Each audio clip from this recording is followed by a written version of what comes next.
directivos de empresa APEDE, pero como ustedes saben, porque aquí ha estado más de una vez también, Eric Molino es un panameño, pues que además de ser el presidente de la Comisión de Asuntos Económicos, es economista, es profesor, como acabo de decir.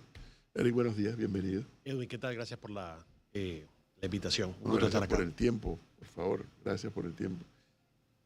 ¿Qué nos podría decir así a primera reacción que podría Eric Molino compartir con los oyentes de Panamá en Directo sobre un documento que nos va a afectar, digo, para bien o para mal, a todos los panameños por igual?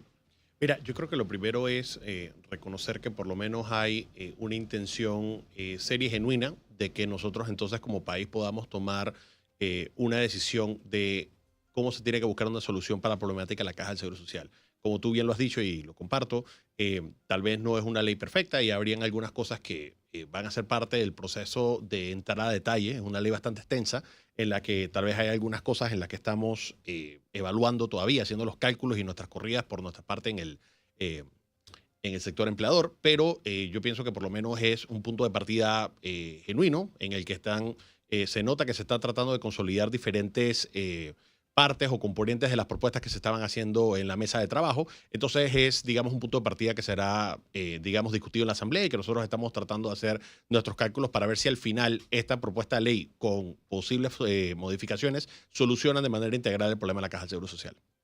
Don Eric, de esos puntos que usted menciona que están evaluando, ¿cuál a título personal, obviamente no le voy a preguntar por APEDE, sino a título personal, no le genera dudas, sino cree que se puede mejorar? Mira, cosas en las que yo pienso a título personal que se pueden mejorar, a mí me parece que, por ejemplo, y esto lo dije yo varias veces, no me gustaba mucho la idea de la fusión de los sistemas. La fusión de los sistemas tiene un problema conceptual que es si tú notas que el año pasado tienes un déficit de $700,000 en el sistema de beneficio definido y tienes en el subsistema mixto, tienes un superávit de $700 millones. La razón por la cual tú tienes un superávit en una de las cuentas y un déficit en la otra es que en el subsistema las personas todavía no se han jubilado. O sea que tú tienes más aportaciones que las salidas que estás teniendo. Mientras que en el otro es un sistema quebrado, el sistema de beneficio definido, no solamente aquí en Panamá, sino en la enorme mayoría de los mundos que tienen un sistema de contribución definido, son sistemas que no funcionan, donde el Estado tiene que hacer aportaciones multimillonarias, endeudarse, subir los impuestos, etc. Yo estoy en contra todavía, digamos, y lo estoy hablando a título personal, de que parte de la solución sea, digamos, integrar los sistemas, ya que al final lo que estás haciendo es tomando fondos de personas que todavía no se han jubilado, que van a necesitar esos fondos para cuando se van a jubilar, y utilizar eso, digamos, para compensar el déficit que existe actualmente. Porque, a ver, la matemática tal vez conceptualmente sencilla. Tienes un superávit de 700 millones de un lado, tienes un déficit de 700 millones del otro. Cuando lo fusionas, compensas. En esta ley se habla de, digamos, una fusión de los sistemas, va a haber un fondo único, y una de las cosas que yo he planteado es que, bueno, tenemos que ver las cosas de manera integral, porque si bien es cierto, ese componente se está incluyendo, entonces tiene que verse de manera integral cómo vas a compensar entonces a esas personas que les estás quitando los fondos para, digamos, resolver temporalmente el problema que están teniendo de déficit, porque es una realidad objetiva que se están acabando los fondos para, digamos, el próximo año, según las corridas que ha dicho el gobierno. Entonces, una de las cosas que a nosotros, desde el sector empleador, lo que nos gustaría ver es precisamente las corridas y entender, visto de manera integral, todos los cambios que se están haciendo en la ley, ¿son la solución al problema? Si se presenta, digamos, una solución integral en donde las corridas matemáticas muestran que ya tenemos un sistema que es sostenible en el tiempo y se compensa a las personas que se le están tomando las cuentas, yo sí creo que eso es algo que debe, digamos, evaluarse de manera completa e integral. Sí, esa parte de los fondos a mí me genera confieso, me genera un nivel de estrés desde el punto de vista de las consecuencias. Porque, a ver, hay un grupo generacional, dentro del cual estoy yo, que ya llegó a la edad de jubilación y ya recibe su pensión, que además es la que está en juego. Claro. Nos han dicho los de las corridas, que si este año no se toma alguna decisión, probablemente al final del 2025 o antes, se le podría estar haciendo un descuento de que no vas a recibir el 100% de lo que te corresponde actualmente, sino un porcentaje. Y que además, ese fondo se está secando si no se toma una decisión. Listo. Pero la otra generación del sistema mixto, la parte que no termino de descifrar es qué va a pasar con la plata de esa gente. Claro. Porque esa plata es de ellos. Y esas precisamente tal vez las cosas en las que me gustaría que haya más claridad, digamos. Y nuevamente, yo sí pienso que hay que reconocer que el gobierno está, digamos, teniendo una intención de que se empiece a discutir un proyecto. Es decir, genuinamente pueden haber, digamos, diferencias de opiniones y de approach en lo que podría ser, digamos, la solución al problema, pero discutámoslo en base a esto. Y yo creo que parte del proceso en todas las democracias es tratar de buscar un consenso, tratar de buscar algo que, digamos, tenga los aportes de cada uno de los miembros de la sociedad, pero que al final tenemos que hacer nuestros cálculos para ver si esto acaba siendo autosostenible, que eso es, digamos, el objetivo que nosotros tenemos que tener. Al final, la analogía un poco que yo he dado en otras entrevistas es... si bien es cierto, nosotros desde hace muchos años hemos estado pateando la lata y en este momento estamos, digamos, al borde de una piscina y estamos como en un caso de que te empujan a tu madre a la piscina y ¿qué haces primero? ¿Correteas al tipo que empuja a tu mamá o sacas a tu mamá de la piscina? Entonces hay muchas otras cosas que con mucho más tiempo se pudieron haber, digamos, tomado algunas otras medidas, pero en este momento es lo que hay y entonces se tiene que evaluar, digamos, cuáles son, digamos, la mejor manera de crear una sostenibilidad del sistema, entendiendo que hay, digamos, las restricciones de que el tiempo es apremiante. Yo le hablo desde el lado empresarial. Dentro del proyecto de ley hay una serie de anuncios sobre eliminación de excepciones tributarias para algunos sectores económicos del país. Esto con miras a buscar más o menos 1.200 millones de dólares que el Estado puede inyectar anualmente a la caja del Seguro Social. Esto también aunado con una mayor recolección de los impuestos, cosa que todavía el gobierno no ha dicho cómo va a hacer o va a asegurar ese aspecto. Correcto. Y por otro lado, el aumento de la cuota patrono, que sin duda alguna podría generar una especie de ralentización en la economía. Le pregunto, ¿usted cree que vaya a generar una ralentización de la economía el hecho de que usted elimine incentivos fiscales para las empresas y además aumente el tema patronal? Te contesto las dos preguntas primero con el tema de las exoneraciones y me parece que tal vez la última vez que vine acá tuvimos precisamente esta conversación. Yo sí estoy a favor de que nosotros hagamos una evaluación seria de ver cuáles exoneraciones fiscales tienen que replantearse, cambiarse o plenamente eliminarse, porque al final el cálculo matemático es muy sencillo. Tú estás dejando de percibir como gobierno cierta recaudación. Esa recaudación está siendo compensada a través de algún aumento en la actividad económica, se están generando empleos formales que a su vez están pagando impuestos sobre la renta o se está generando un aumento en el consumo y eso está generando ITBMS. Si al final el efecto neto de esa exoneración es positivo, es decir, que estás recaudando más gracias a la exoneración y estás generando actividad económica gracias a la exoneración, esa es una que se debe mantener. Sin embargo, sí estoy de acuerdo que se deben hacer, digamos, evaluaciones de qué exoneraciones históricamente no han funcionado o, digamos, no cumplen su propósito. Eso como punto número uno en la parte de cuántas son las aportaciones que tiene que hacer el gobierno. A mí sí me parece, y esto es, digamos, una cosa importante que se tiene que evaluar en la Asamblea de Diputados, este plan digamos, está apostando hacia el aumento en la recaudación, porque, bueno, el ministro trató de llevar un presupuesto un poco más austero, en el que al final no logró hacerlo, porque los diputados, digamos, negociaron para que se aumentara, digamos, el monto de los gastos. Yo sí soy de la opinión que nosotros tenemos que hacer una revisión integral a los gastos y que si nosotros tenemos que hacer entonces ahora una aportación como contribuyentes de 1.2 mil millones de dólares adicionales, eso tiene que venir acompañado no solamente en la parte del rubro de ingresos que debería aumentar, sino también en la parte de los gastos que el Estado debe tratar de buscar mayores eficiencias, porque si de lo contrario, esos 1.2 mil millones de dólares van a venir de deuda. No podemos separar el argumento o el concepto de la ley de responsabilidad social fiscal de este aspecto. En la segunda pregunta que me estabas mencionando, que yo creo que sí es, digamos, alguna de las cosas que nosotros como sector empleador estamos evaluando. No es lo mismo el aumento de 3 puntos porcentuales, que realmente es un aumento de 70%, para las empresas chicas que para las empresas más grandes. Y la enorme mayoría de las empresas en este país son pymes, claro. Entonces, aquí una de las cosas que tal vez estamos haciendo en nuestras corridas y que tenemos que hacer nuestros cálculos para evaluar es si esto se puede hacer de manera escalonada, si esto se puede hacer de manera gradual, si le aplica a todas las empresas por igual o si tal vez a las empresas más chicas se les hace, digamos, un plazo más largo para poder, digamos, minimizar ese impacto que podría tener la empleabilidad. Entonces, en efecto, yo creo que una de las cosas que nosotros tenemos que ver es que al final se están haciendo sacrificios por diferentes, digamos, componentes de la sociedad. Y en esta propuesta de ley, una de las cosas que está diciendo el gobierno es, bueno, el sacrificio que está haciendo el sector empleador va a ser un aumento en lo que es la cuota patronal. Entonces, de nuestra parte, lo que nosotros quisiéramos ver contestado, que entiendo que se van a presentar las corridas, si no es esta semana, la próxima, una de las cosas que nosotros queremos ver contestado es la primera. Ok, del lado de la solución hacia el problema, ¿esto es parte de una solución integral para la autosostenibilidad del problema financiero de la Caja de Seguro Social? Si la respuesta es sí, seguimos, digamos, conversando. Y el segundo punto tal vez sería ver de qué manera esto se puede hacer de manera gradual, de manera escalonada, porque al final nosotros tenemos que decir cuál va a ser, digamos, el impacto internamente, sobre todo a las pequeñas empresas, porque esto, digamos, ciertamente debería tener un impacto ya sea en la empleabilidad, y esto no estoy diciendo nada controversial, esto es matemática sencilla, eso aumenta, digamos, la carga que van a tener los empleadores en cuanto a su estructura de costo. Entonces, hacerlo abruptamente creo que tal vez va a ser muy complicado, pero si se hace de manera escalonada, se hace de manera gradual, se ve, digamos, de qué manera se le puede hacer diferente a las empresas dependiendo del tamaño, creo que se puede, digamos, diseñar una fórmula que podría ser positiva para todos al final. Sí, esa parte de los 1.200, 1.500 millones de dólares es otro de los que a mí me tiene también preocupado, porque de algún cuero sale para esa correa. Y cuando a mí me dicen, es que el Estado va a poner a través del gobierno, somos nosotros mismos, Correcto. los contribuyentes, no es más nadie.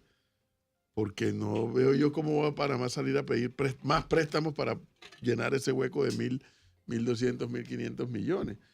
Y yo esa parte no la veo fácil, Eric. Claro. No la veo nada fácil.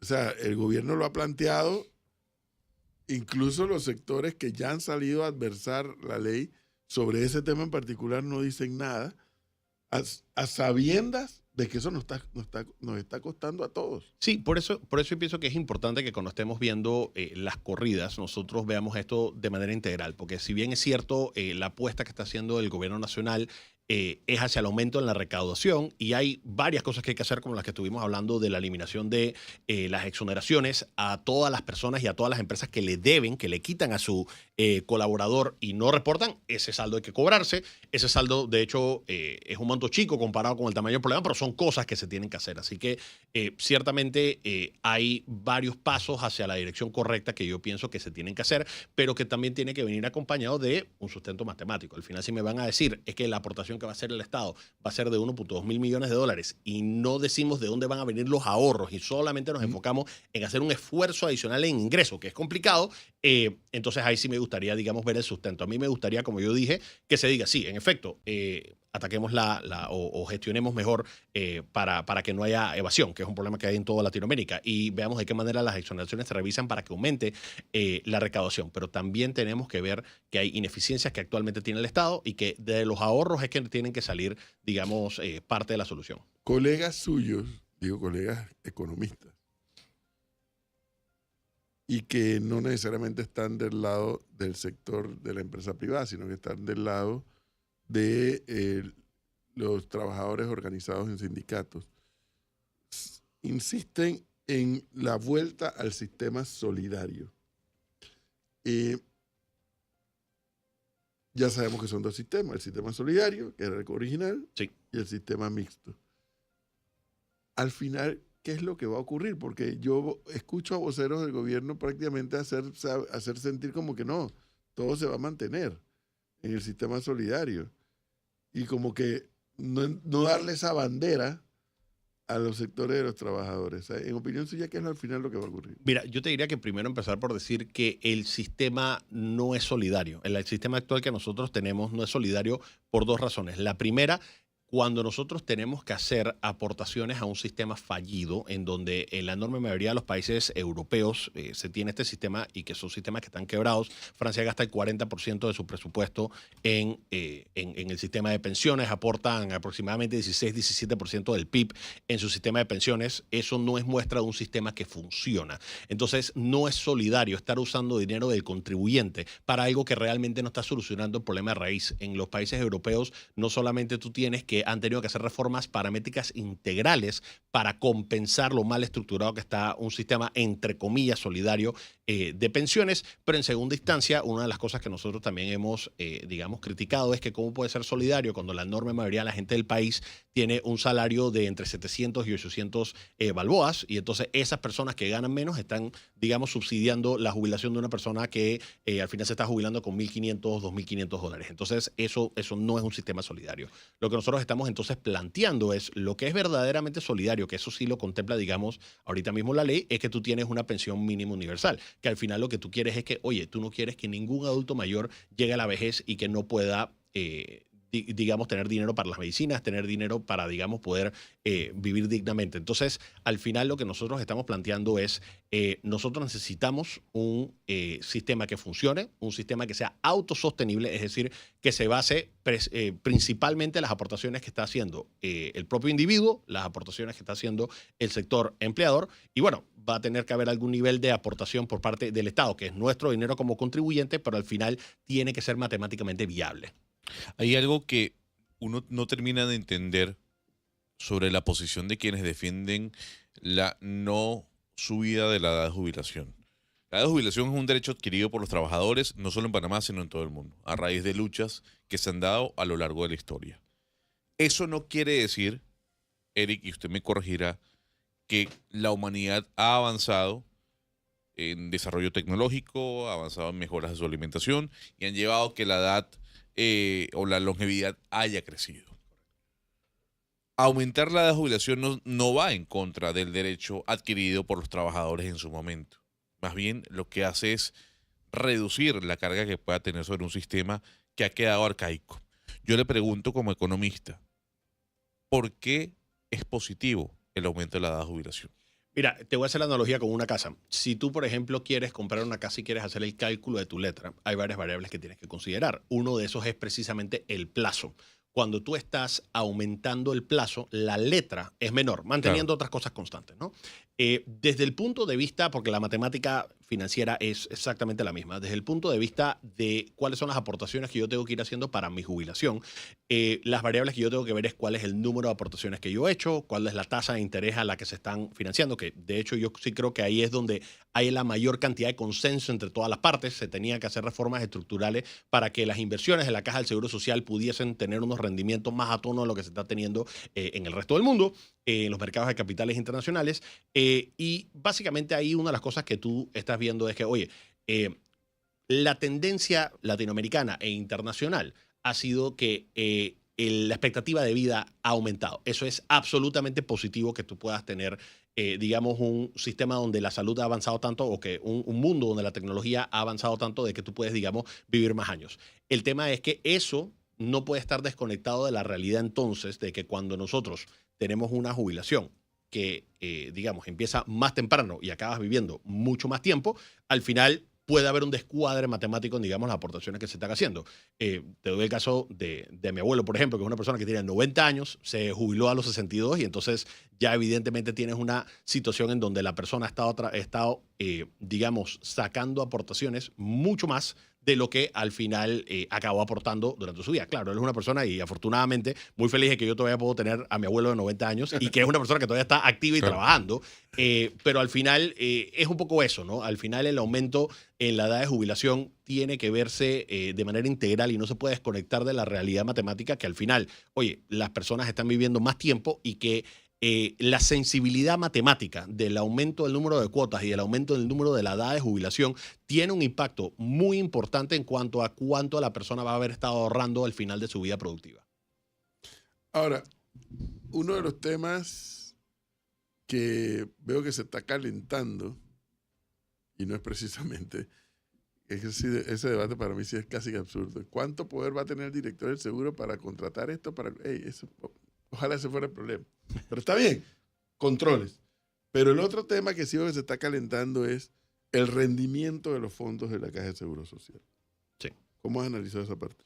Mira, ahí una de las cosas que yo veo importantes es que se está ampliando un poco el espectro de cuáles son las inversiones y los títulos que se pueden hacer. No hay que inventar la rueda. Esto ya está absolutamente claro. Yo, por ejemplo, tengo 2 licencias de la Superintendencia del Mercado de Valores y una de las cosas que te obligan cuando estás haciendo este tipo de exámenes es precisamente evaluar cuáles son el tipo de análisis que uno tiene que hacer para la administración de una cartera, incluyendo para, por ejemplo, un fondo de pensiones. Y en la enorme mayoría de los países del mundo tú tienes fondos donde las inversiones van a tono a el plazo de una jubilación, que normalmente debería ser más de 20 años o 30 años.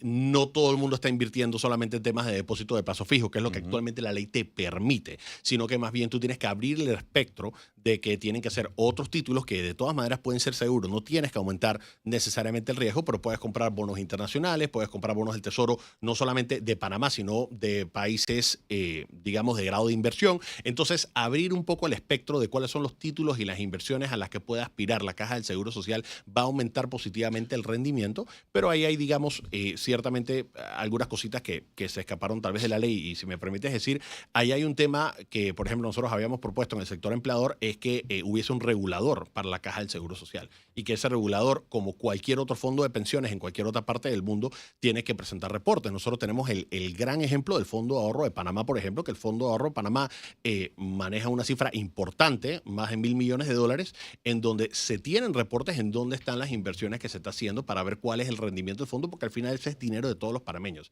Y esa parte hay que, digamos, desmenuzarla un poco más para entenderla. ¿Por qué es importante este punto del rendimiento de los Porque como está, fondos del seguro? como está dando la analogía, al final no es lo mismo que yo esté, digamos, haciendo aportaciones durante toda la vida y tener un rendimiento promedio de 3%, que es lo que históricamente ha tenido la Caja del Seguro Social. Bueno, en los últimos 10 años históricamente ha sido 2 y tanto por ciento, que es bastante bajo cuando lo comparas contra otros países, que es 7%. Entonces, al final está el concepto del interés compuesto. En la medida de que la tasa de interés sea más alta durante la vida, estás ganando intereses sobre intereses. O sea que el rendimiento que va a tener cada uno en las cuentas que ellos han estado aportando para su jubilación serían mayores cuando el rendimiento es mayor. Espera, un momentito, una parada allí, para ver si la gente lo puede entender más fácilmente. Todo el que trabaja aporta su cuota de seguro social, ¿no? Sí. Y eso lo recibe cada 15 días el seguro social. Vaya usted a saber cuántos millones de dólares son cada 15 días. Esa plata, el seguro la gasta en pagar planilla, en pagar responsabilidades que tenga, en inversiones, etc.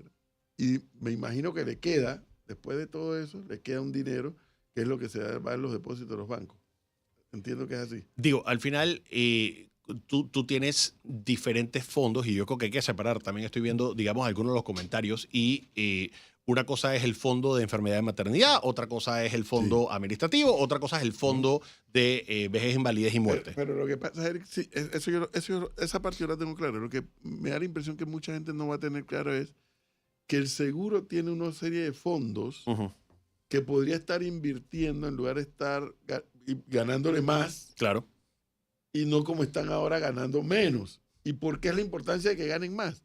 Es la pregunta que muchos te van a hacer. Claro, digamos, y ahí hay 2 temas. Para poder contestarte la primera pregunta, un cálculo así matemático rápido que estoy haciendo con mi calculadora financiera.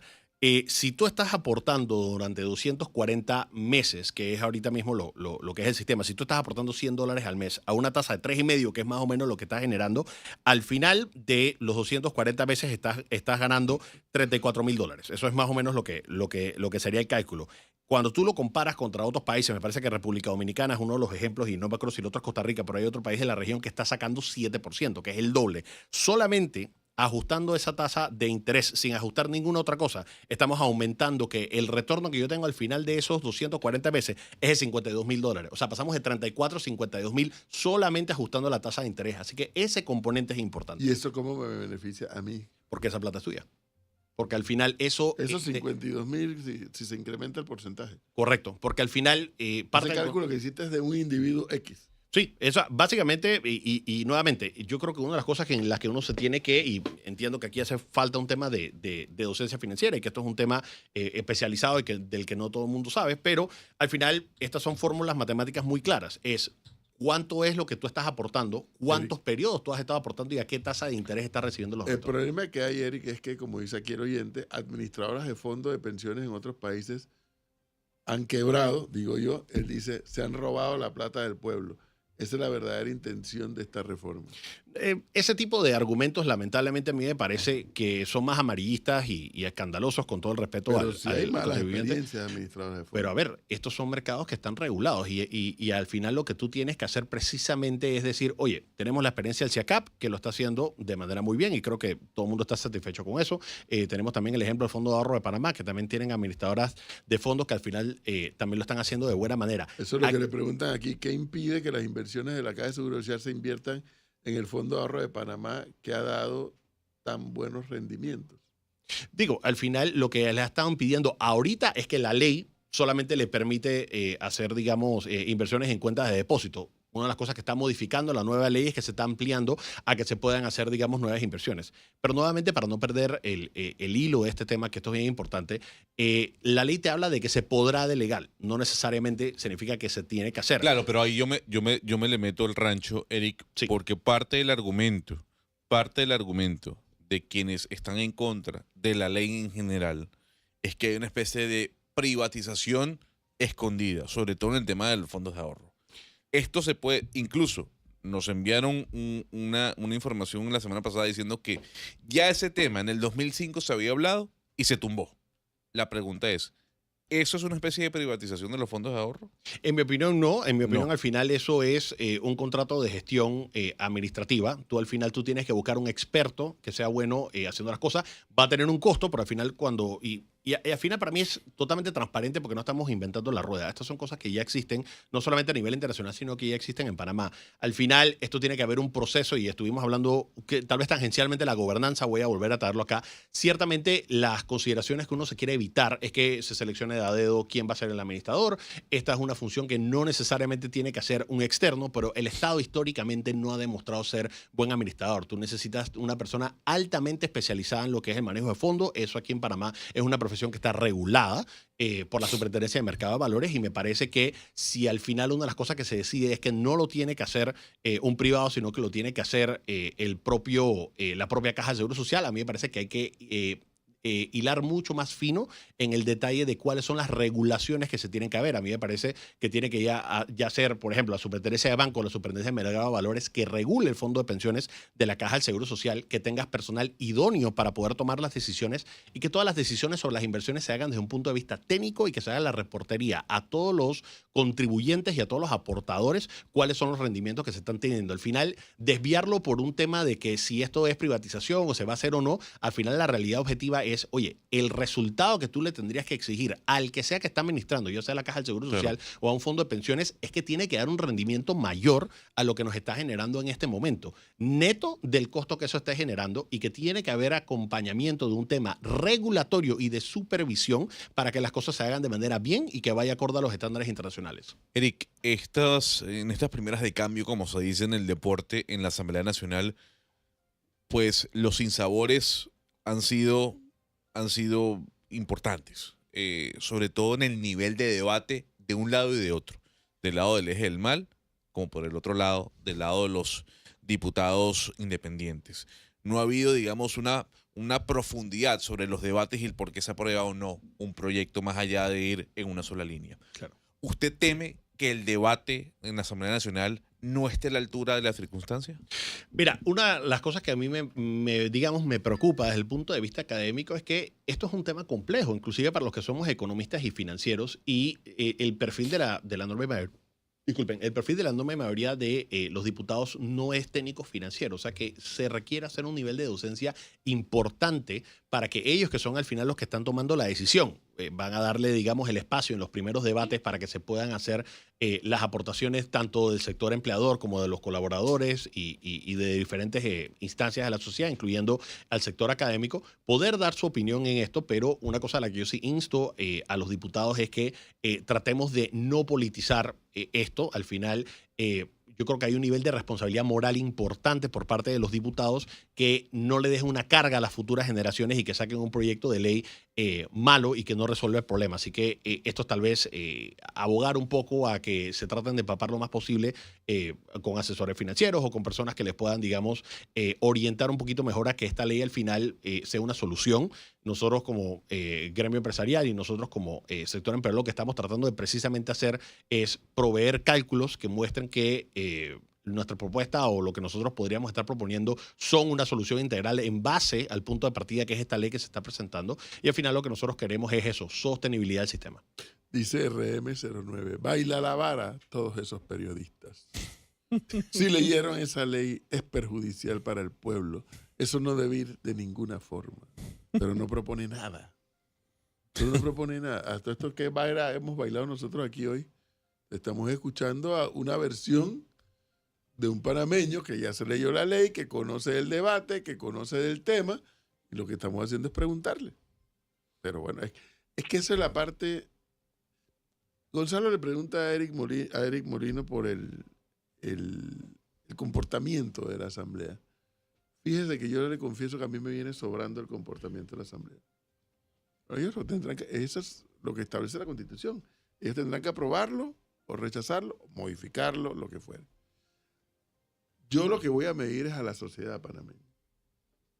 Una sociedad que parte de la base, todas las discusiones de que todo el mundo está robando. Y que no se puede confiar en nadie. Claro.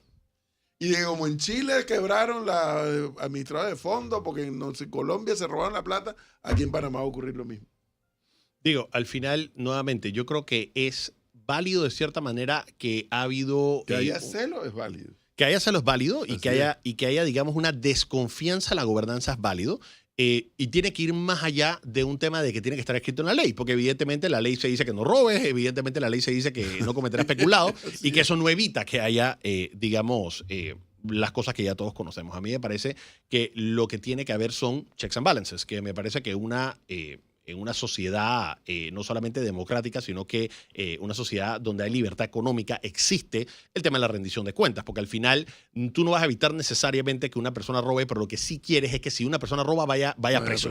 ¿Okay? Claro. Entonces sí tiene que haber, digamos, los mecanismos de control apropiados para que se minimicen y se mitiguen los riesgos para que no existan robos, para que las personas que están haciendo aportaciones casi que confiando en el que va a estar administrando los fondos, sea privado o sea público, lo va a hacer de manera correcta y que no se le van a perder los fondos. Hay estándares tanto éticos como matemáticos, financieros, que están muy claramente definidos con la experiencia internacional y a eso es lo que nosotros nos tenemos que abogar. Al final, hay experiencias tanto positivas como negativas de ambos lados, de administradores públicos y de administradores privados, y yo creo que Panamá tiene que aprender de esas experiencias porque no estamos reinventando la rueda. De hecho, Panamá está absolutamente atrasado a nivel internacional con lo que ha estado pasando en el tema de las reformas de pensiones. Hemos visto lo que ha estado ocurriendo en las reformas europeas, que al final son sistemas fallidos. Lo que han mantenido el sistema de aporte definido son sistemas en donde han tenido que hacer reformas paramétricas, aumentar la edad de jubilación, aumentar los aportes, la contribución que hace el empleado, la contribución que hace el empleador,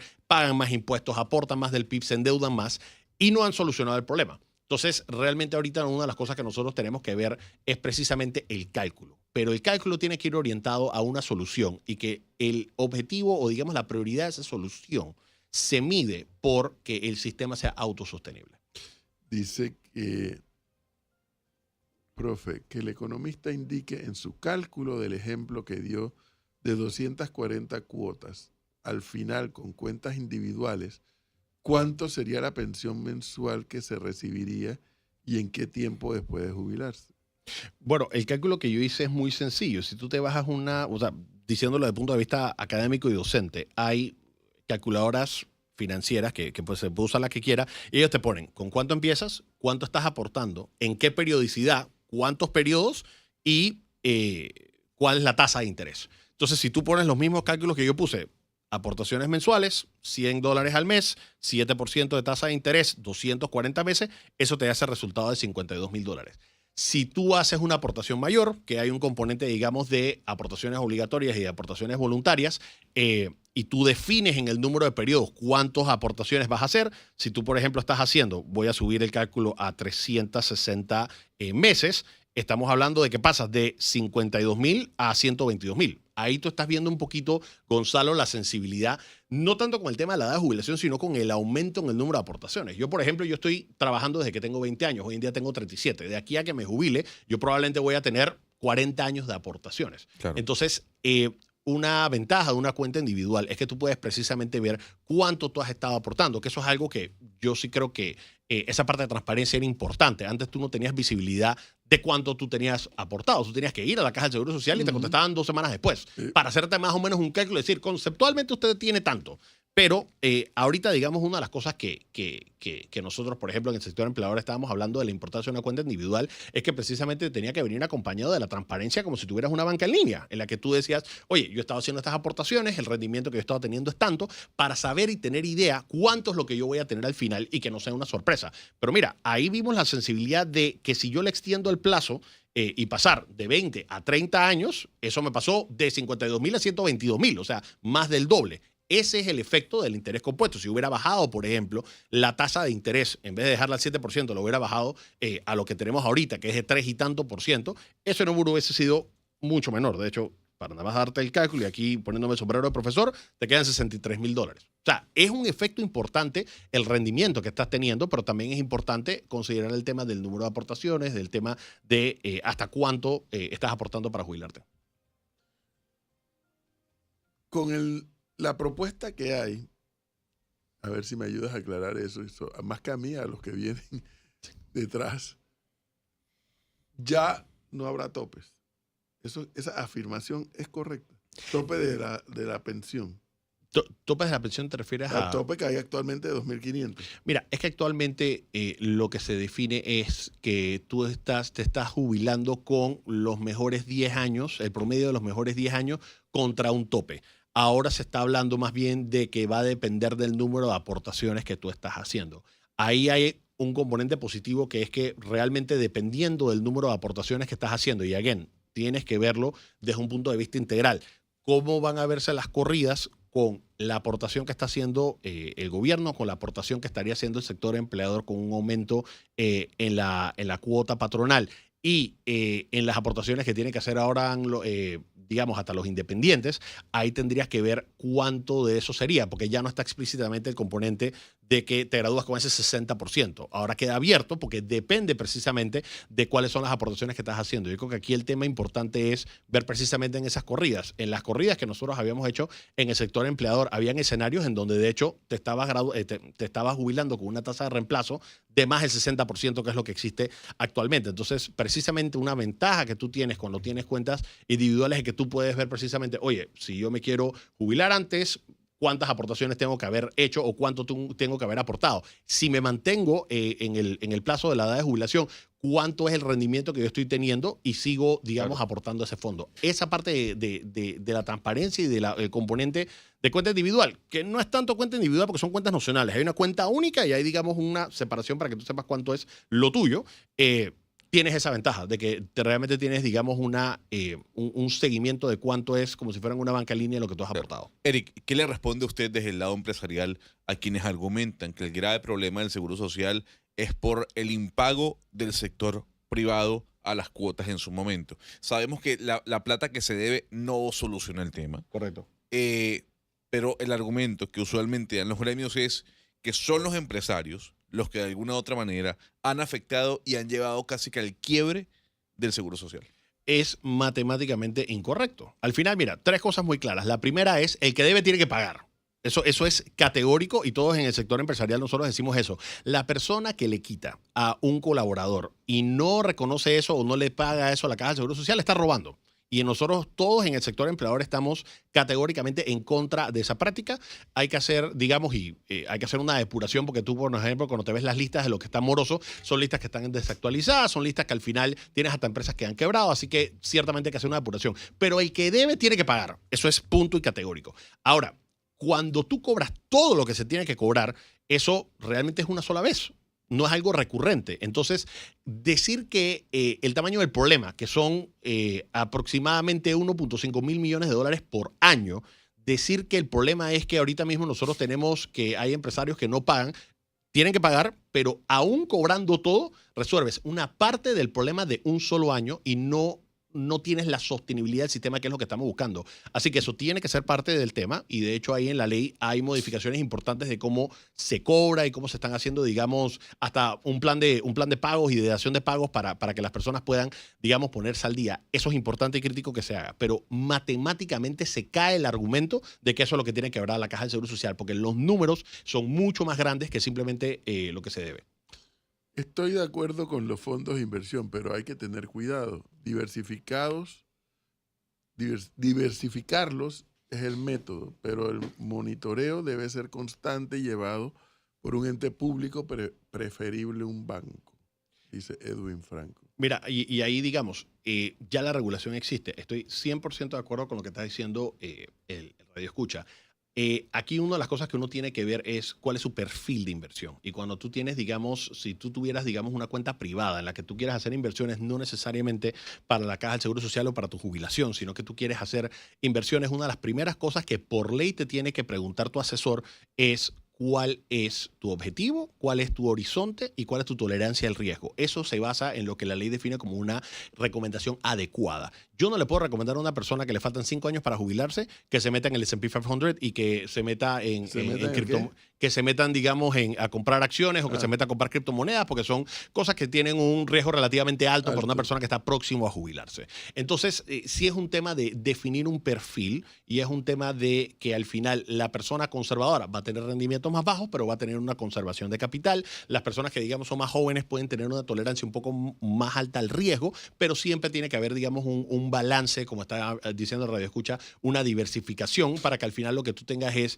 un crecimiento en, digamos, tu patrimonio personal para que tú puedas usar eso para jubilarte, pero eso tiene que venir acompañado de un análisis de un experto y que tiene que estar regulado por, digamos, una entidad. A mí me parece que eso le falta a la ley, de que tiene que haber un agente regulador. Podría ser la superintendencia de bancos, que me parece que estaría tal vez en una mejor capacidad de hacerlo, pero ya tenemos una superintendencia de mercado de valores. Esto que dice este oyente es posible. Dice, personalmente con la ley actual y mis aportes me voy a jubilar con arriba de 2.000. Con la nueva fórmula no llego a 900. Ya tengo cuotas pagas y tengo 50. No entiendo cómo fue el cambio matemático. Así si ya es, tienen las cuentas, ¿cómo iría para atrás? Ahí tal vez pediría que elabore tal vez un poco más. Al final, cuando tú estás hablando de una cuenta individual, precisamente lo que uno ve es cuáles son las aportaciones que tú has hecho. Eric, Sí. esto puede ser este proyecto de ley se puede decir que incluye una reforma tributaria por debajo de la mesa, porque recordemos algo, y aquí lo hemos explicado, una reforma tributaria no necesita únicamente enfocarse en un aumento de ITBMS Claro. o de los impuestos, pero sí la eliminación de secciones fiscales. ¿Para usted esto viene incluido con una reforma tributaria? A mí me parece que, y lo estaba diciendo hace unos minutos, Gonzalo, y me parece que sí es súper importante. Si el gobierno está planteando que parte de la solución a la sostenibilidad del sistema es que el Estado tiene que hacer unas aportaciones de 1.2 mil millones de dólares, tiene que especificar de dónde van a salir. Y va a salir, digamos, de 2 fuentes, o debería salir de 2 fuentes, porque estás aumentando los ingresos o porque estás reduciendo los gastos. De lo contrario, lo que estás haciendo es que estás aumentando la deuda. Y yo entendería que, digamos, estamos un poco maniatados, por lo menos para el primer año, porque ya tenemos una ley de presupuesto, pero al final no debemos olvidarnos de que nosotros tuvimos una discusión muy larga y tendida sobre el tema de ilusión, es eso, 1.2 mil millones de dólares, de dónde va a salir, y que el gobierno nos dé su explicación de cuál va a ser el approach, pero también instarle a los diputados, también decirles, oye, mira, cuando en la Asamblea se estaba presentando un plan más austero, no incluía ni siquiera esta aportación que es, digamos, importante, y que ciertamente cuando nosotros estamos viendo de que a las escuelas se le tiene que dar 7% del PIB y que al otro se le tiene que dar el 1 y al otro se le tiene que dar el 2, la plata tiene que salir de algún lado, de lo contrario va a ser deuda. Yo le voy a volver a hacer la pregunta porque yo me quedé en la duda y veo que aquí quien dice su colega, Luis Fernando Aramburu Porras, dice muy clara la explicación del colega Molino Ferrer. Me gustaría que explique la eliminación de los límites a los montos de jubilación de 1.500 y 2.500 que existen hoy en día en la Ley 51. Gracias. Sí, saludos a don Fernando, que es un gran economista. Mira, al final yo pienso que una de las cosas que nosotros estamos cambiando, y ahí es la parte en la que yo estaba diciendo hace unos minutos en que a mí la ley no me parecía solidaria. eh, ¿Cómo puede ser solidario si la enorme mayoría de los panameños gana por debajo de 1.500 y 200 y $2.500? Y esas personas básicamente están de sus aportaciones, porque se está yendo eh, a un fondo mixto en este momento, está pagando para los salarios de las personas que se están jubilando más. Cuando tú cambias, digamos, a una cuenta individual, tú estás diciendo que la jubilación se basa en las aportaciones que tú estás haciendo. Claro. Entonces tú te puedes inclusive jubilar con el 100% de tasa de reemplazo, no tienes que sacar este cálculo del promedio de los últimos 10 años, pero está más relacionado a la aportación que tú has hecho y no al cálculo de las aportaciones que están haciendo los demás. Y a mí me parece que eso sí es algo, digamos, importante, que al final estás teniendo un componente que es verdaderamente solidario a través de la pensión básica universal, pero que también la tasa de reemplazo ya no está definida por lo que hiciste en tus últimos 10 años y que tú no estás subsidiando a las personas que ganaron más, sino que tu jubilación va a depender de cuánto fue la aportación que tú hiciste, Exactamente. cuánto fue la aportación que contribuyó O sea, el tú sector decides. empleador. Sí, o sea, Tú si tú te decides. quieres graduar, y eso yo lo estaba conversando en otro programa con una profesora que representaba a Conato, que de hecho fue bastante amable y tuvimos una conversación bastante cordial. Una de las cosas que ella decía es que antes había un 60% de tasa de reemplazo y ahora no habla de tasa de reemplazo. Es que al final la tasa de reemplazo podría ser hasta el 100% porque depende de las aportaciones que tú estás haciendo. Y aquí se habla de unas aportaciones mayores que va a tener que hacer el sector empleador y unas aportaciones mayores que va a tener que hacer el Estado. O sea que al final lo que nosotros tenemos que ver y centrarnos es, nuevamente, uno, y esta vez el mensaje importante que se tiene que llevar el radio escucha. Uno, ¿esta propuesta soluciona de manera autosostenible el problema? Si la respuesta es sí, continuemos indagando. Segundo, hay modificaciones que se le pueden hacer. En nuestra opinión, hay algunos temas de gobernanza que se tienen que detallar un poco más. Es una ley bastante extensa, de 94 páginas, y yo creo que hay que ir al detalle de algunas cosas. Yo creo que este es una intención genuina por parte del Estado de poner el pecho y sacar y comprometer capital político para solucionar un problema que ya es inminente, cosa que no hicieron administraciones pasadas y lo debieron haber hecho. Eso sí se lo reconocemos. Pero yo creo que nosotros como sociedad debemos todos involucrarnos para de manera objetiva, científica y no pasional decir, oye, mira, esto al final va a, digamos, resolver el problema, que esto es una solución al problema, en lugar de estar, como tú estabas diciendo hace unos minutos, Edwin, que simplemente estás criticando pero no dando soluciones. Este es el momento para que nosotros como panameños, especialmente los jóvenes, se involucren para poder entonces decir, oye, esta es mi opinión sobre cómo se puede, digamos, llegar a la solución del problema. Justamente con ese tema de las pensiones individuales, aquí le hace una consulta a un oyente. Si la media de salario de Panamá, la mayoría de las personas ganan menos de $700, ¿no serían pensiones muy bajas con pensiones individuales? Bueno, es lo que estoy diciendo. Precisamente la media salarial en Panamá es de aproximadamente 770, si no me equivoco, pero no solamente se basa en la contribución que está haciendo el colaborador, sino también en la que está aportando el sector empleador y en la que está aportando el Estado. O sea que no es solamente el ahorro individual que yo estoy haciendo, sino que también es la parte que está contribuyendo el Estado a través de nuestros impuestos y la que está contribuyendo el empleador, que al final sería un esfuerzo importante. Así que tienes que considerar todos esos tres pilares. Yo pienso que adicionalmente el tema es que, y esto tal vez es un tema mucho más integral, un poco no saliéndose del contexto de la Caja del Seguro Social, pero un tema económico. Nosotros al final tenemos que tener una economía mucho más dinámica que genere circunstancias en las que los salarios suban, pero al final esos salarios van a subir si creamos un ambiente económico y empresarial que se enfoque en libertad económica, que se enfoque en Estado de Derecho, donde se atraiga inversión tanto local como extranjera y que de esa manera nosotros podemos aumentar ese PIB per cápita que ya en otros países del mundo que han implementado medidas de libertad económica ha logrado tener. Entonces, eso sí es una cosa que tal vez debe verse en paralelo a la ley. ¿Cuáles son las cosas que nosotros podemos hacer para que precisamente ese ingreso medio aumente? Pero va a aumentar a través de medidas de libre mercado, va a aumentar a través de medidas en donde nosotros como país atraigamos la inversión, nos enfoquemos en Estado de Derecho, en rendición de cuentas, en transparencia gubernamental y que de esa manera nosotros podamos tener, digamos, una sociedad más próspera. Un aporte en paralelo a las explicaciones que estamos escuchando, nos envía aquí el ex fiscal Adesio Mojica, gentilmente nos comparte esto. Dice,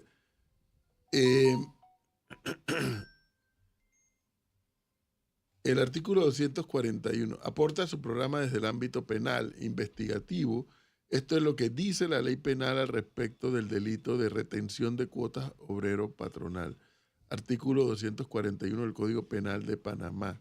establece sanciones de prisión de 2 a 4 años para directores, gerentes, empleados o trabajadores de una empresa que no remitan las cuotas de seguro social a la caja de seguro social. Para que se aplique esta sanción, deben cumplirse 3 condiciones. 2 puntos. La retención debe ocurrir dentro de los 3 meses posteriores a la obligación de pago. Las cuotas retenidas deben exceder 1.000 balboas y la Caja de Seguro Social debe haber solicitado la liberación de las cuotas responsables.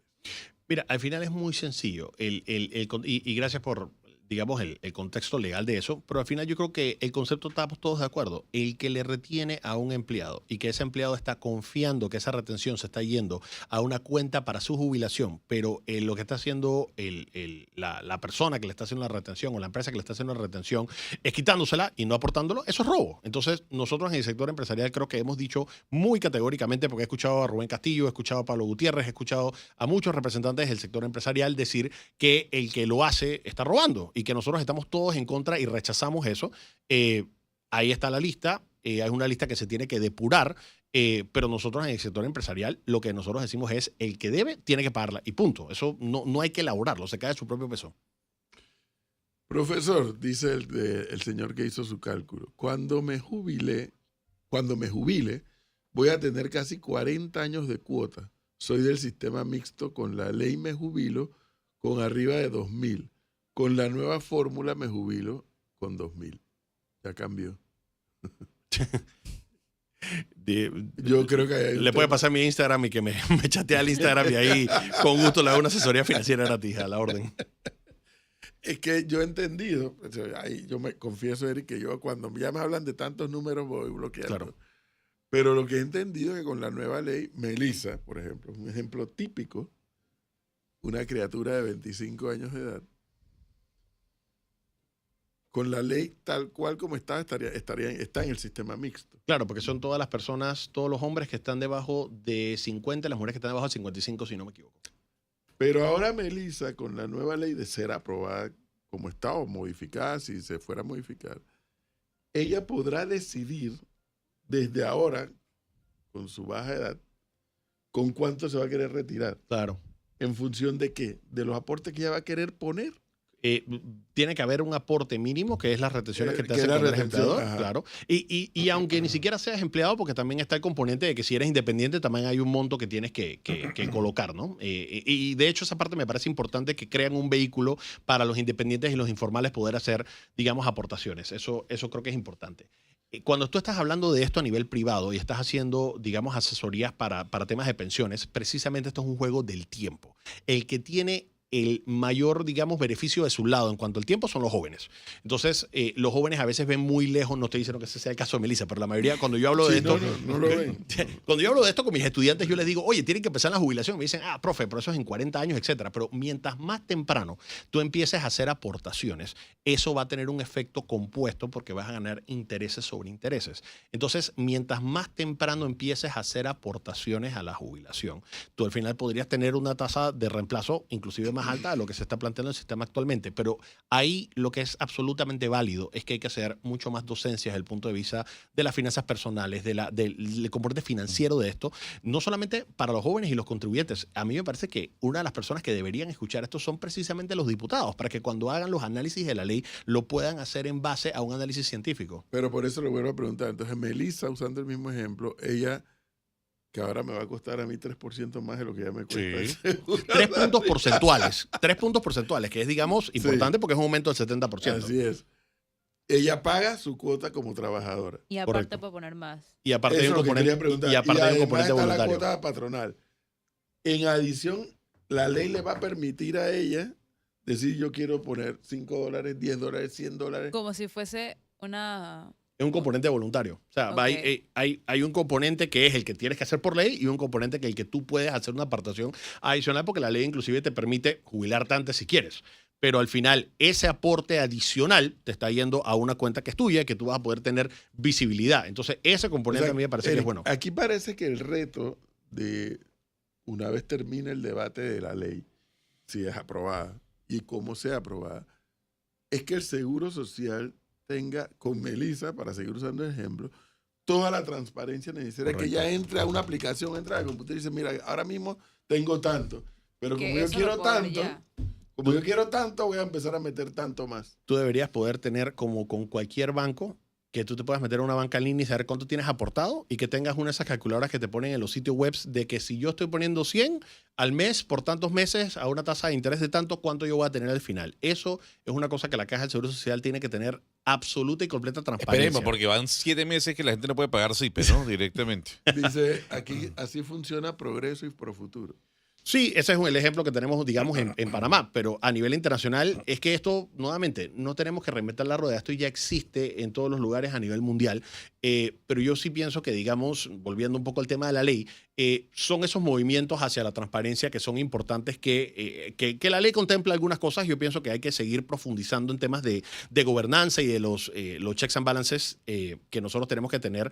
Una de las cosas que a mí me parece es que, por ejemplo, en checks and balances, la Junta Directiva de la Caja del Seguro Social no se puede Check and reelegir. balances es frenos y contrapesos. Pesos y contrapesos. Gracias, se me escapaba la palabrita en español. Pesos y contrapesos. Los pesos y contrapesos. Y esa parte es, digamos, importante porque al final, en toda institución financiera y en todo concepto financiero, el concepto de la confianza es importante porque al final la enorme mayoría de las personas no son expertos financieros. Entonces, si ellos están diciendo, yo estoy haciendo una aportación a un fondo de pensiones, a un banco, yo estoy de cierta manera confiando de que ese dinero va a estar ahí cuando yo lo quiera retirar y que tiene que haber la regulación apropiada y que tiene que estar revisada por expertos, pero el primer paso es tener esa transparencia de ver cuánto yo tengo en este momento y qué cálculo yo puedo hacer para de aquí a que me jubile cuánto voy a tener. Dice el oyente, ese invitado es idealista. Y entonces pone en mayúscula cerrada. No hay empleo, señores. Lo demás es fantasía. Este es un argumento que yo he escuchado más de una vez. Pero a mí me da la impresión, Eric, te pregunto, pero es que no podemos esperar a resolver el problema del desempleo para resolver el problema de la Caja de Seguro Social. Claro. O sea, nuevamente. O sea, el problema de la Caja de Seguro Social hay que resolverlo con un porcentaje alto o con un porcentaje bajo de desempleo. Sí, pero esto puede generar más desempleo. Ojo con eso. Ese riesgo siempre va a estar. No. Sí, ¿cómo que no? A Porque ver. no depende nada más de la ley del seguro. Un momento. Sí, es cierto, pero tú estás dejando por ley que el privado tenga que sacar más plata haciendo que el trabajador panameño cueste más. Ok, listo. ¿Y entonces? Perfecto. Eso va a generar desempleo. ¿Y lo que te está generando ahora qué es? Mira, yo pero, creo que, pero no es la situación directamente del Seguro Social. ojo, Es un tema macroeconómico. Profesor, el tema es, como dijo Eric, que la economía de Panamá, el 80% está basada en las pequeñas y medianas industrias. Sí. ¿Ok? Y es una realidad de Eric que el trabajador panameño cuesta mucho más que el trabajador tico y colombiano. 100%. Eso nos resta competitividad. ¿Cómo usted le dice a una pyme? Usted va a tener que pagar más. Cuando ya de por sí el trabajador le cuesta mucho más que en Colombia y que en Costa Rica. La pregunta es, ¿esto lo que abre es la puerta a que pueda haber un aumento en el desempleo, Eric? Mira, y yo creo que matemáticamente, si ves las cosas al margen, la respuesta tiene que ser que sí. Al final, yo creo que se tiene que buscar un equilibrio, porque aquí hay un componente de decir, oye, es que ¿qué otras opciones existen? Por eso es tan importante nuevamente ver el tema del cálculo y ver el tema de que si esto da una solución. Como estaba diciendo al principio, a mí me parece que esto tiene que darse de manera escalonada, que esto tiene que evaluarse, que el impacto no puede ser el mismo para una pyme que para una empresa, digamos, más grande, Claro. pero de que definitivamente, y no hay manera de darle la vuelta a esto objetivamente, de que esto va a tener un impacto, va a tener un impacto. Lo que nosotros tenemos que en paralelo, y al final yo no me considero idealista, de hecho, al contrario, me considero más pragmático, lo que estoy tratando de plantear es que nosotros tenemos que como país también crear las condiciones en las que ese empleo no solamente disminuye a través de fomentar el empleo. Nosotros teníamos históricamente que, por un lado, tenías que el empleo lo estaba generando el sector público. En los últimos números tú tenías que casi el 25% del empleo formal era en el sector público. Eso al final no era sostenible. Lo que tú necesitas es que la empresa privada, el sector empleador, sea el que esté, digamos, generando esos empleos. ¿Y cómo generas, digamos, eso? Ahí es donde yo estoy hablando que no es idealista, sino que es basado en la evidencia empírica de lo que funciona. Esto tiene que venir de la mano de una estrategia del gobierno que administra el Estado de cómo va a facilitarle a la empresa privada generar más empleo. Es correcto. De eso se trata. Es correcto. Entonces, Dice aquí que el 75% de las reservas en deuda del Estado, pregunta, es incesto financiero. El mismo bolsillo financia todo. sí, Pregunta para Eric. Dice. sí, ahí yo tengo, digamos, un par de consideraciones porque al final no está necesariamente mal que tú pongas un porcentaje. No sé si 75% sea el correcto, porque al final lo que tú te quisieras evitar es lo que ha estado pasando históricamente un poco con los bancos estatales, donde el Estado emite deuda y el que te lo compra es la Caja de Ahorro o el Banco Nacional de Panamá. Y una parte importante del patrimonio está correlacionada con deuda pública. Si tú lo haces al margen, y digamos, Panamá sigue siendo un país de grado de inversión, y esta es una conversación que hemos tenido varias veces, no está mal dentro de un portafolio diversificado de inversiones tener un componente de deuda soberana panameña. No sé si necesariamente ese límite de 75% es el correcto, tal vez yo lo pondría un poco más bajo, porque precisamente lo que tú te quieres evitar es que tengas que emites deuda que no necesariamente, y esto lo estoy hablando hacia futuro, ¿no? Porque al final no lo tienes que ver con las personas que están actualmente en la administración, sino que verlo a nivel institucional. Tú lo que no quieres es que tengas un descontrol financiero como el que tuvimos en la administración anterior y que el que sea el comprador y tenedor de esa deuda sea otra propia institución del Estado, porque entonces estás teniendo un doble problema. Así es. Entonces, ciertamente ese componente es una de las cosas que tal vez hay que meterle mucho más detalle, no en el concepto, sino tal vez en el porcentaje. Yo tal vez a título personal, como economista, yo valoraría reducir ese porcentaje, pero parte de una cartera diversificada de inversiones podría incluir deuda de la República. Y parece que ahí está uno de los dolores de cabeza de la explicación de este proyecto de ley. Bueno, yo no sé si es un dolor de cabeza o es por eso yo digo que yo, más que evaluar a los diputados, yo estoy evaluando el comportamiento de la sociedad panameña. Porque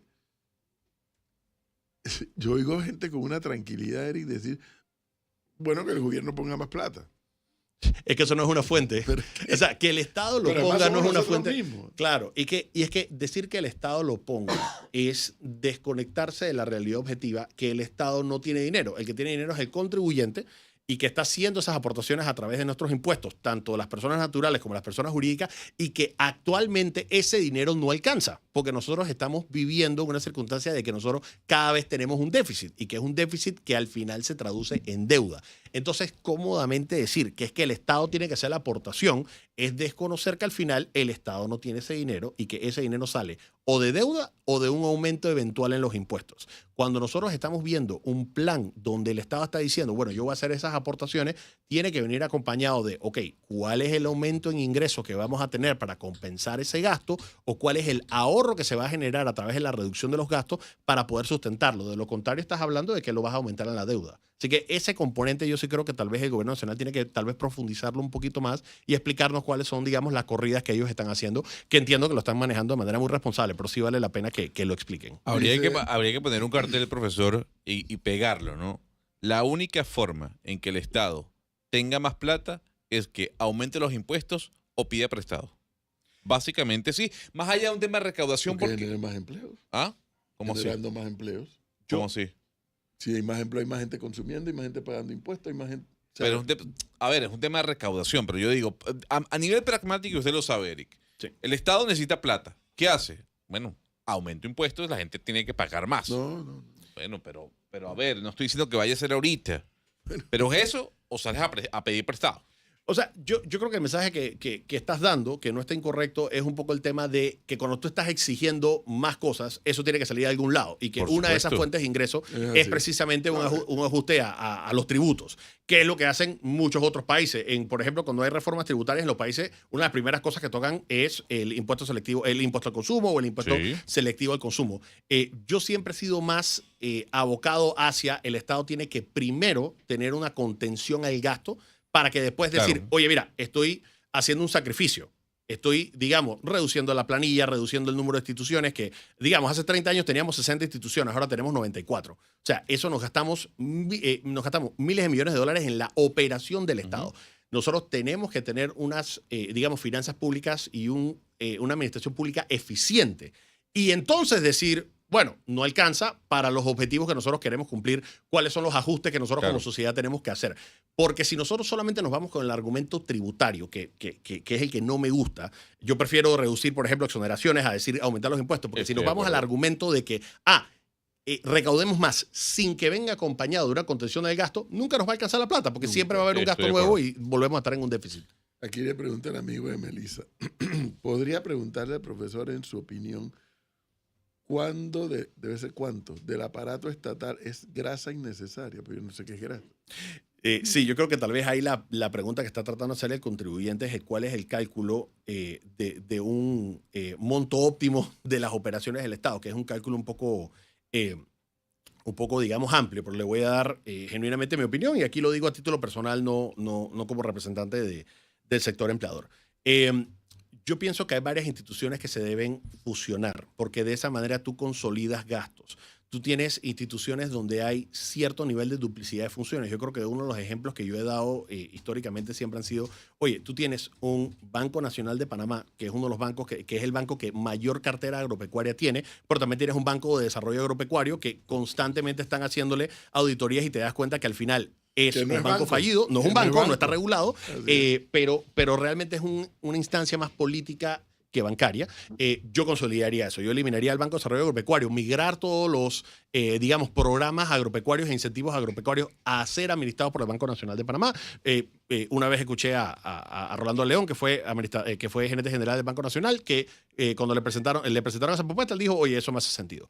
Lo mismo con la Caja de Ahorro. Tenemos que la Caja de Ahorro tiene 72% de su cartera es hipotecaria y tenemos un banco hipotecario nacional que tampoco funciona. Entonces, ya con esos dos ejemplos te vas dando cuenta que tienes muchísima duplicidad de funciones. Y en el tema agropecuario, todos los que han estado involucrados en ese sector se dan cuenta que hay 15 instituciones diferentes que no se comunican necesariamente entre ellos. Y ahí es donde yo veo que hay grasa. Es decir, uno tiene que buscar la manera de ser eficiente, consolidar instituciones, minimizar la burocracia. Todo eso se va a ver traducido en una, digamos, un beneficio hacia el contribuyente porque se están buscando ahorros que hoy día son gastos. Y dice el amigo de Melissa, allí está el profe Molino poniéndole orden al estatista zurdo de Gonzalo. Estatista zurdo. Gonzalo siempre ha sido una persona respetuosa, yo le tengo un gran aprecio y nunca me ha tratado mal cuando yo he venido acá al Qué programa. barbaridad. Estatista zurdo. Mire, aquí le preguntan, si yo quiero trabajar hasta los 75 años, por ejemplo, sin hacer ningún aporte adicional, más que la cuota obrero patronal, ¿con qué porcentaje de retorno me pensionaría? Nuevamente, aquí hay el número de aportes que has hecho, el porcentaje que has estado aportando de tu salario. Ahí están diciendo que se jubila, por ejemplo, a los 75, pero cuando empezó, o sea, el cálculo matemático se puede hacer una vez se tiene conocimiento de todas esas variables. Y las variables nuevamente son, y se pueden meter en cualquier calculadora financiera, cuál es la tasa de interés promedio, el número de aportaciones, la periodicidad de esas aportaciones y cuánto es esa cuota que se da por periodo. Y ahí tienes el cálculo. Y de hecho ahí hay un súper buen punto. Mucha gente hoy en día está trabajando después de la edad de jubilación. El argumento que tal vez algunas personas dirán es que no le alcanza la jubilación precisamente en un sistema fallido que es como el que tenemos actualmente, pero la realidad es que nosotros al final la jubilación tiene que verse desde la perspectiva financiera. Sí hay un componente, por supuesto, que humano, que todos nosotros queremos que las personas puedan llegar a la jubilación de una manera digna y correcta, pero no puede ese argumento desprenderse del cálculo matemático de que para que una persona pueda jubilarse tiene que cumplir con ciertos hitos financieros. Profesor, que me diga en el ejemplo que dio, no me diga lo que ahorre al final. Dígame cuánto es la pensión mensual y cuánto tiempo la estaré recibiendo a partir de jubilarme.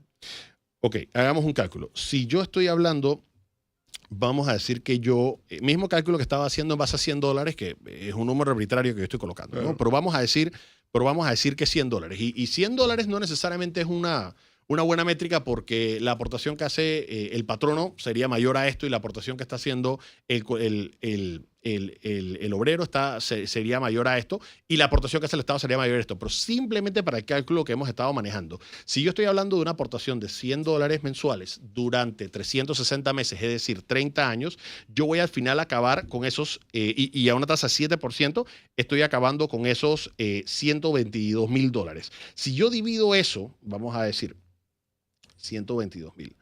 Y yo lo divido entre, por ejemplo, 120 meses, o sea, 10 años más, estoy hablando de $1,016 por mes durante 10 años. qué es lo que voy a recibir o es lo que voy a aportar. Bueno, la persona preguntó cuánto estaría recibiendo mensualmente con el Ajá. cálculo que yo di. Entonces, en lugar de darte el número al que llegas, el valor futuro de tus aportaciones, lo que hice fue agarré el valor futuro y lo dividí en un periodo de 120 meses para que tuvieras un cálculo mensual de cuánto estarías recibiendo. Pero nuevamente, al final, eso es con los números que yo estoy usando, que son números redondos para simplemente propósitos del cálculo. ¿Y por cuánto tiempo? Ahí lo puse 120 meses, que son 10 años, pero al final ahí lo puedes, si estás usando 120 Es decir, meses sería menor. Ahora, de entrar a esta ley a regir como está, y con todas las preocupaciones legítimas y dudas legítimas que se puedan tener del documento, yo sí le veo, y se lo comenté este fin de semana a unas personas jóvenes, o más jóvenes que yo por lo menos, oye, ahora tú vas a tener la capacidad de decidir con cuánto te vas a retirar. Claro. Cuando te retires, yo no tuve esa posibilidad. A mí me dijeron, a ti te retiras con el 60% y te fuiste para el carajo y mira qué haces con eso. Y con un tope, así que no, Sí, no era... y no podías aspirar a tener más de 2.500. Claro. Yo luego, Ahora, sí, digo. no, profesor, es que hay una duda que me escribió un oyente y eso era algo que yo estaba pensando el fin de semana y gracias al oyente por recordarme. ¿Qué puede ser más beneficioso para la economía del país y para, digamos, minimizar el impacto que pueda tener sobre la empleabilidad en este tema? Que se aumente 3 puntos del ITBMS, o sea, pasar del 7 al 10, o que se aumente la cuota obrero patronal. Desde el punto de vista matemático es interesante evaluarlo. No te tengo la respuesta al frente, pero yo creo que habría que hacer, digamos, las corridas matemáticas para ver cuál sería el impacto de eso. Sería bien interesante. Ahí, digamos, y no te doy una respuesta directa, no porque no quiera, sino porque es que hay varias variables que hay que considerar y hay que hacer, digamos, un cálculo bastante fino. Una de las cosas que le he escuchado a Camilo Valdés, que es el director general de ingresos, y le he escuchado al ministro Chapman, es que la evasión del ITBMS es como 1.500 millones de dólares por año. Entonces, una cosa que nosotros tendríamos que ver es, ok, un aumento de 3 puntos porcentuales al ITBMS, asumiendo que se va a mantener el mismo porcentaje de evasión o que se está cobrando, digamos, la evasión. Claro. Esa es, digamos, una variable importante. Ahora, el aumento precisamente del ITBMS, en mi opinión, por ejemplo, es regresivo porque realmente impacta a aquellas personas que le destinan un mayor componente de su ingreso a consumo. Ok. Entonces, ahí hay, digamos, un impacto que podría ser más negativo hacia, digamos, la clase trabajadora y entonces ahí tal vez... esa consideración es importante tenerla, pero matemáticamente yo creo que es un cálculo absolutamente justo hacer, decir qué tiene mayor impacto, si un aumento de 3 puntos porcentuales en un lado o en el otro. Yo creo que el tema de hacer el cálculo y de hacer las corridas con el objetivo de buscar la sostenibilidad es, digamos, el objetivo de lo que se debe hacer. Finalmente, hay un elemento que creo, no sé si Eric Molino tiene ese punto estudiado o conocido. Hay un elemento que le va a comenzar a hacer mucho ruido al gobierno de Molino con esta propuesta de la Caja de Seguro Social. Y me refiero a las jubilaciones especiales y muy particularmente de los policías. Y muy en particular de los comisionados y subcomisionados, que se jubilan con el último salario, cosa que no logra ningún otro. Y cuando llegan a la jubilación ante el seguro, entonces meten los papeles en el seguro. Esa plata no sale del Seguro Social hasta donde yo tengo entendido. Esa plata sale del presupuesto general del Estado. Yo también entiendo eso. Y al final, parte de las restricciones que tenía el ministro Chapman cuando estaba presentando el presupuesto era precisamente el tema de las leyes especiales. Al final, yo creo que el panameño poco a poco se ha estado dando cuenta en los últimos años, sobre todo con el manejo tan irresponsable que se ha estado teniendo con las finanzas públicas en la administración anterior, que al final no se puede desconectar de la realidad de que tarde o temprano llega la cuenta. Y nosotros estuvimos viviendo un momento donde la deuda era barata y donde el apalancamiento del país no era tan alto, donde todavía éramos grado de inversión, pero ahora estamos en una situación donde perdimos el grado de inversión con una de las calificadoras de riesgo, de que están todas las calificadoras de riesgo encima de nosotros, de que se ha, digamos, ralentizado la economía y que ahorita estamos tratando de buscar ser más competitivo en relación a los otros países de la región. En donde ya realmente la manta llega hasta donde la puedes estirar. Entonces, cuando uno está haciendo las evaluaciones en las propuestas de ley, esas evaluaciones no pueden desconectarse de la realidad matemática, porque la gente piensa que la economía se arregla a punta de plumazo. Le doy 7% a esto, le doy 2% a esto del PIB, le doy tanto, y al final eso tiene que venir acompañado de un análisis matemático. Te lo pongo de esta manera. Históricamente, el gasto equivale como a 22% del PIB y el ingreso 17% del PIB. Ya con eso tienes un déficit, 5. ¿verdad? Porque tienes una diferencia ahí importante. Entonces, si tú estás constantemente incrementando el PIB, en términos absolutos va a aumentar el monto, pero en términos relativos sigue estando igual. Entonces tú lo que tienes que decir es, a ver, ¿de qué manera yo puedo hacer esto matemáticamente sostenible? Porque de lo contrario vienen, por ejemplo, los argumentos que dice Gonzalo. En algún momento alguien va a tener que dar la opinión o el comentario de que se va a hacer a nivel de recaudación, Claro. o que se tiene que hacer a nivel de reducción de gastos, porque si no lo hacemos, la implicación es que se tiene que financiar con deuda. Y yo creo que, bueno, me imagino que el equipo político del presidente y el equipo que está viendo esto entre el Ejecutivo y el Seguro Social lo tendrá que estar, le está haciendo un ruido fuerte, lo de los policías y las jubilaciones especiales. Ahora, a mí me confunde un poco el tema, Eric, porque cuando la administración de Pérez Valladares se eliminaron una cantidad de jubilaciones especiales, pero cantidad enorme, porque este país estaba plagado de jubilaciones especiales. Ahora, yo sabía que existían las de lo de los policías, que no hay forma de justificarlas. O sea, un comisionado tú lo jubilas hoy, él se va con su último salario. Uh-huh. Pero además hay algo, parece que hay una norma no escrita, que inmediatamente lo contratan de jefe de seguridad de un ministerio. Bueno, a mí me parece que la ley, ¿Qué cosa es? a mí me parece haber leído que la ley contempla que tú no puedes estar recibiendo un salario de parte del Estado si ya estás recibiendo una pensión. Y esa parte a mí sí me parece importante, porque actualmente tú tienes personas que cobran doble salario Pero por parte del cuidado, Estado. que ellos no son pensionados, ellos son jubilados. Pensionados soy yo. Tienes un punto válido, que salen de Pensionado soy fondos yo. diferentes. Así Ahora, es. sí, ahí tal vez hay que hilar más fino, porque al final, si el Estado está haciendo, digamos, aportaciones y la persona está técnicamente jubilada, pensionada, como lo queremos separar, no pueden haber dos conceptos de salario. O sea, yo por eso digo, se jubilan con el último salario.